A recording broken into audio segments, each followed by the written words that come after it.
All right, it is the end of an era for Brothers to the Rescue. Of course, that is the Cuban-American organization landing its last plane for the last time after more than a decade of helping Cuban rafters make it to dry land. Wow, what a service. And here to explain why is founder Jose Basulto. And Jose, you guys have one plane left and you want to sell it. Why? Well, we want to sell it because this plane can help in the recovery for the people of the hurricanes that underwent Cuba, and for that matter Haiti also, because the funds for this plane will be donated to the Sisters of Charity, and they have been helping both Cuba and Haiti. And Haiti right now, unfortunately, is under severe weather again. Oh, I know that. I saw that a storm is hitting it again. Well, this is really certainly very important for you guys to do, and I guess it really cuts to the heart of how this organization was started to begin with, because it was compassion which started Brothers to the Rescue. So that's why it's never going to end.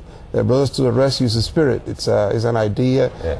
It's the community serving others, assisting people in solidarity whenever the need arises.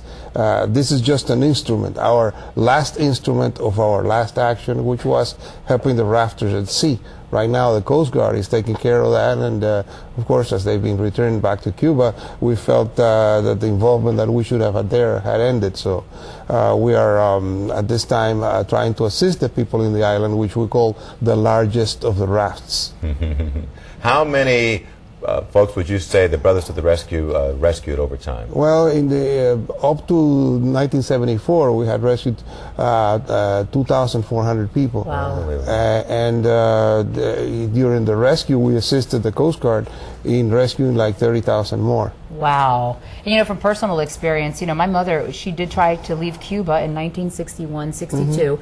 She was stopped at the airport because, being that she's of the medical profession, they were not allowing any doctors and dentists to leave the island. So my mother had to go, not on a raft, but she came on a small boat with members of her church. And she says there is nothing scarier than being out there in the water, not knowing if anybody's ever going to come rescue you. So I can only imagine the look on the people's faces when they spot you and when you spot them. Yes, very much so. The faces can, you know, they're not so easy to see, but you can see the gestures, the hands, the arms going up. Sometimes even showing us children in the water, showing that they were in a high distress. For the past few years, you guys were just flying once a year. It was on the anniversary of when the Cuban MiG shot down those 4 volunteers and they were killed.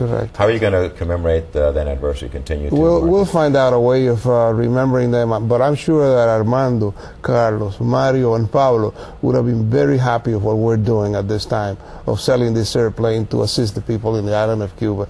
Because the anniversary is symbolic, but this is real. The airplane, of course, for us has a tremendous sentimental value, and we were hoping that perhaps somebody or some group will show up and say, we're going to buy this to preserve it for historical reasons, and come up with $100,000 that the plane is worth. But otherwise, it's an instrument. That airplane that you just saw was shot down, the one that you saw before.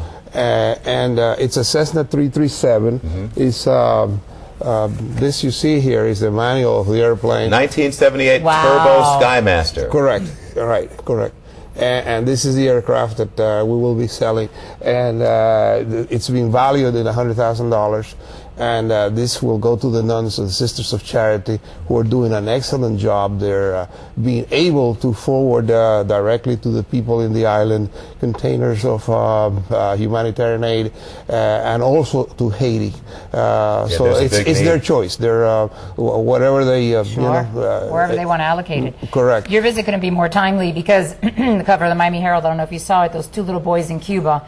And when you see the children without clothes and so on. Yes. It's, I'm a grandfather of 8. I have 8 grandchildren.